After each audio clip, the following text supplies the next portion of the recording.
Good morning student. आज का अपना टॉपिक है मौसम जलवायु का पार्ट नंबर 5। इसमें देखिएगा, पहले अपने वर्षन में पहला पॉइंट था ओस, दूसरा है कोहरा। दूसरा कौन सा है? कोहरा। कोहरे की मीनिंग होती है फॉग। क्या होती है? फॉग। देखिएगा इसमें जब धरातल के समीपवर्ती या निकट भागों में जलवाष्प युक्त वायु का तापमान औसांक बिंदु पर, किस बिंदु पर? औसांक बिंदु पर पहुंच जाता है, तो वायु अधिक शीतल हो जाती है। क्या है? तो वायु अधिक शीतल हो जाती है, जिससे जलवाष्प वायुमंडल में उपस्थित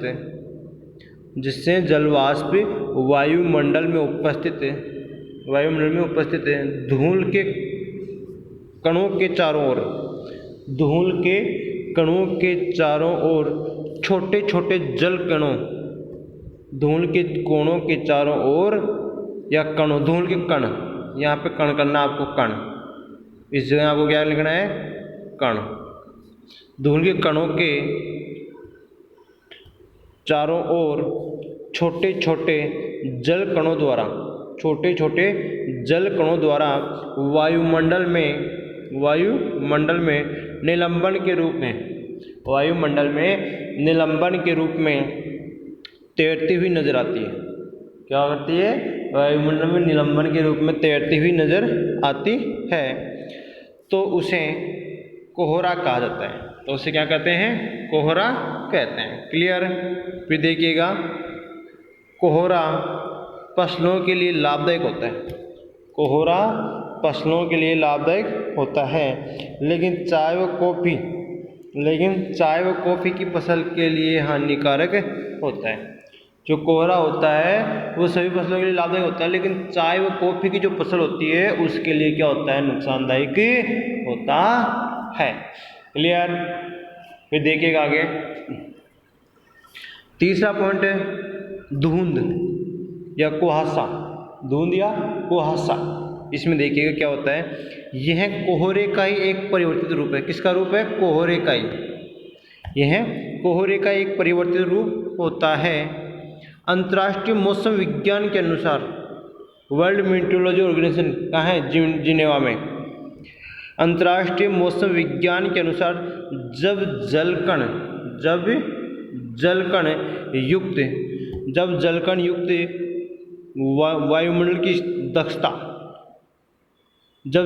युक्त वायुमंडल की दक्षता 1 किलोमीटर से अधिक होती है, तो उसे धुंध या कुहासा कहते हैं। दक्षता का मतलब 1 किलोमीटर तक आपको कुछ भी नहीं दिखाई देता। जैसे सर्दियों में देखते हैं 1 किलोमीटर तक कुछ भी नहीं दिखाई देता, उसे कहते हैं धुंध। लेकिन अपन बोलते हैं कोहरा, जो कोहरा नहीं होता वो धुंध होता है वो। ठीक है। अगला पॉइंट है पाला या तुषार। ठीक है। इसमें देखिएगा, पाला या तुषार में कभी कभी धरातल पर स्थित घास पौधों की पत्तियों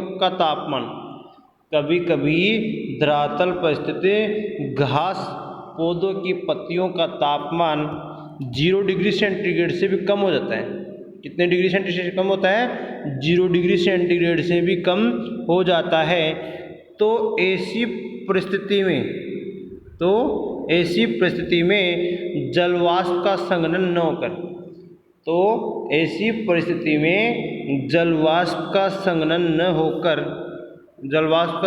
होकर उद्रपातन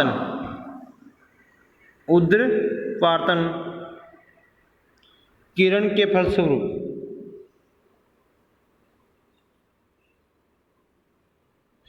उद्रपातन कण, ये क्या है? कण है। उद्रपातन कण के फलस्वरूप जब जलवाष्प के कण बर्फ के रूप में छोटे कणों में परिवर्तित हो जाते हैं, जिसे पाला या तुषार कहते हैं। ठीक है। फिर देखिएगा यहाँ पे आगे पाला है जो फसलों के लिए, पाला क्या होता है, फसलों के लिए हानिकारक होता है। पाला फसलों के लिए हानिकारक होता है। पाला दिसंबर व जनवरी माह में, पाला कौन से माह में गिरता है, दिसंबर व जनवरी माह में भारत के उत्तरी भागों में सर्वाधिक, भारत के उत्तरी भागों में सर्वाधिक पड़ता है। उत्तरी भाग में जैसे अपन बोलते हैं हिमालय, हिमाचल प्रदेश, वहाँ पर हिम का मतलब क्या है, बर्फ। फिर देखिएगा पाले द्वारा सर्वाधिक प्रभाव अथवा नुकसान, पाले द्वारा सर्वाधिक प्रभाव अथवा नुकसान रबी ऋतु में बोई गई, रबी ऋतु में बोई गई फलीदार फसलों में होता है। रबी ऋतु में बोई गई फलीदार फसलों में पाले के द्वारा सर्वाधिक नुकसान होता है। तथा इसके अलावा तंबाकू, जीरा, सौंफ आदि, तथा इसके अलावा तंबाकू, जीरा, सौंफ आदि फसलें भी पाले से प्रभावित होती है। क्लियर। फिर देखिएगा पाले से बचने के उपाय, टॉपिक आता है अपने पाले से बचाव के उपाय।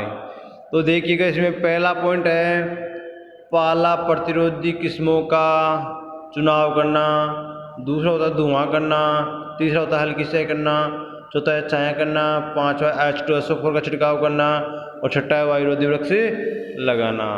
इसमें देखिएगा पाला प्रतिरोधी किस्मों का चुनाव, इसमें क्या होता है कि अपनी जो फसलें उगाती हैं उन फसलों में एक 2-4 वैरायटी ऐसी होती है जिनके ऊपर पाले का कोई प्रभाव नहीं पड़ता, तो उस समय उन किस्मों का चुनाव करके लगाना चाहिए। क्लियर। दूसरा है धुआं करना, दूसरा क्या है, धुआं करना।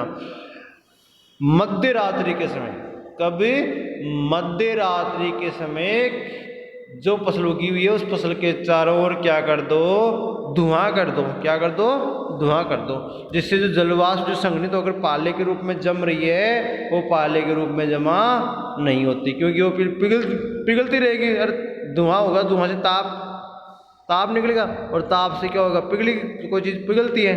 क्लियर।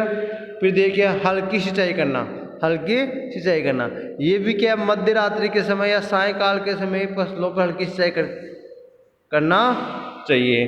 फिर है छाया करना, छाया की जाती है सिर्फ नर्सरी एरिया में। फिर है H2SO4 का छिड़काव करना। H2SO4 जो होता है उसका 0.1% मात्रा का, H2SO4 की कितने परसेंट मात्रा का छिड़काव किया जाता है, 0.1% मात्रा का छिड़काव पाले से बचने के लिए किया जाता है। क्लियर। ये सारा आगे जो मैंने बता दिया ये चीज़ है, सारी चीज़ इसी में देख लेना, इसी में टोटल देख लेना, वही देख लो आप, इसी में देख लो। जिन क्षेत्रों में पाला पड़ने की संभावना होती है उन क्षेत्रों में पाले के प्रतिरोधक किस्मों का चुनाव करना चाहिए। जैसे चने की पूसा 212, चने की पूसा 212, आलू की कुफरी शीतमान कुफरी देवा, आलू की कुफरी शीतमान व कुफरी देवा, तोरिया की है भवानी किस्म, तोरिया कौन सी है, भवानी किस्म, तथा मटर की है अर्किल बोनविला, अर्किल बोनविला अथवा बोनविल, इन किस्मों को लगाना चाहिए। अब आता है हल्की सिंचाई करना।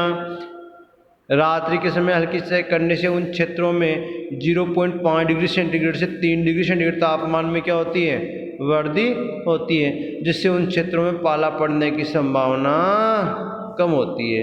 क्योंकि तापमान बढ़ेगा तो जो पाला है वो पड़ेगा, लेकिन वो क्या है, पिघल जाएगा, तो उससे फसलों को कोई सर्वाधिक नुकसान नहीं होता। फिर धुआं करना, रात्रि के समय खेतों के चारों ओर घास फूस को जला देना चाहिए, जिससे उस क्षेत्र में तापमान में वृद्धि हो जाती है। क्लियर।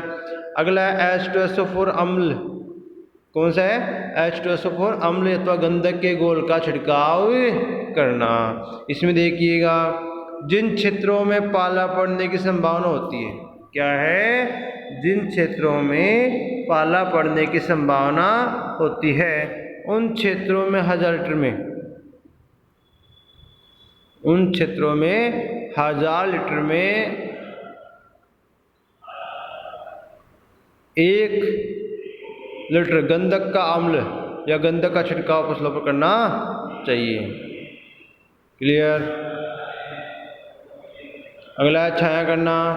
तो देखो छोटे तथा नर्सरी अवस्था में, छोटे तथा नर्सरी अवस्था में उगे हुए पौधों को वर्षा के मौसम में, वर्षा के मौसम में, वर्षा के समय, वर्षा के मौसम में, वर्षा के समय तथा सर्दियों में पाले से बचाने के लिए, तथा सर्दियों में पाले से बचाने के लिए टाट अथवा पॉलीथीन से, टाट अथवा पॉलीथीन से पौधों को ढक देना चाहिए।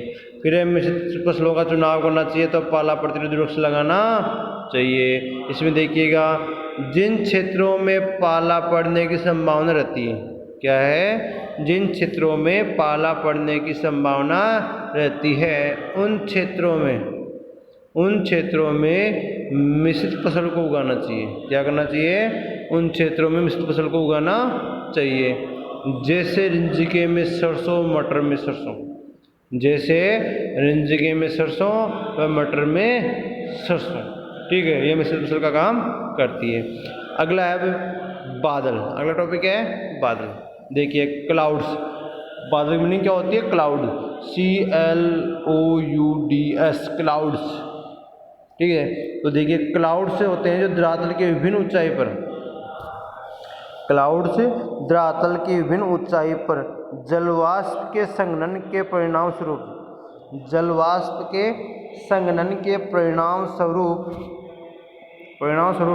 निर्मित जल कणों या हिमकणों के समूह को, दोबारा देखो, इसमें क्लाउड्स होते हैं जो धरातल से विभिन्न ऊंचाई पर, धरातल से विभिन्न ऊंचाई पर जलवाष्प के संघनन के परिणाम स्वरूप, जलवाष्प के संघनन के परिणाम स्वरूप निर्मित जल कणों या हिमकणों के समूह को, निर्मित जल कणों या हिमकणों के समूह को मेघ या बादल कहते हैं। क्या कहते हैं, मेघ या बादल कहते हैं। बादल कितने प्रकार के होते हैं, 3 प्रकार के। बादल कितने प्रकार के होते हैं, 3 प्रकार के होते हैं। पहला है तितरपंखी बादल। पहला कौन सा है, तितरपंखी बोलते हैं इसको, तितरपंखी बादल बोलते हैं। देखिएगा इसमें, यह वायुमंडल में सर्वाधिक ऊंचाई पर, यह वायुमंडल में सर्वाधिक ऊंचाई पर बने रहते हैं। यह बर्फ के कणों से निर्मित, यह बर्फ के कणों से निर्मित होने के कारण, बर्फ के कणों से निर्मित होने के कारण सफ़ेद रंग के दिखाई देते। सफ़ेद का मतलब होता है सफ़ेद, सफ़ेद रंग के दिखाई देते हैं। इनका निर्माण पक्षियों के पंखों के समान होता है। इनका निर्माण किसके समान होता है, पक्षियों के पंखों के समान होता है। यह बादल वर्षा नहीं करते, यह बादल वर्षा नहीं करते, परंतु कुछ नीचे आने पर दूसरे बादलों में परिवर्तित होकर वर्षा करते हैं। मतलब क्या है, कुछ नीचे आने पर दूसरे बादलों के साथ परिवर्तित होकर कुछ वर्षा कर देते हैं। ठीक है, फिर एक कपासी अथवा पुंज बादल। दूसरा कौन सा है, कपासी अथवा पुंज बादल। देखिएगा, यह बादल लंबवत आकार में बनते हैं। क्या है, यह बादल हैं जो लंबवत आकार में बनते हैं। आकाश में रुई के ढेर के समान दिखाई देते हैं। आकाश में रुई के ढेर के समान दिखाई देते हैं। उनका ऊपर का भाग फूल गोभी के जैसा दिखाई देता है। ऊपर का भाग कैसा दिखाई देता है, फूल गोभी के जैसा दिखाई देता है। इन बादलों का रंग चमकीला होता है। क्या है, इन बादलों का जो रंग है वो चमकीला होता है। इन बादलों में गर्जना अधिक किंतु वर्षा कम होती है। इन बादलों में गर्जना अधिक किंतु वर्षा कम होती है। वो कहते हैं ना खाउस कि जो गाज जगह वर्षा कौन, गाज जगह वर्षा कौन, तो वो कौन सा बादल व्याग्र है, वह व्याग्र है कपासी अथवा पुंज बादल। क्लियर। और तीसरा बादल है स्तरीय बादल। कौन सा है, स्तरीय बादल है तीसरा। स्तरीय बादल, इसके बारे में अपन पढ़ेंगे कल। ठीक है स्टूडेंट, आज के लिए इतना ही काफ़ी है, इसके बारे में अपन अध्ययन करेंगे कल।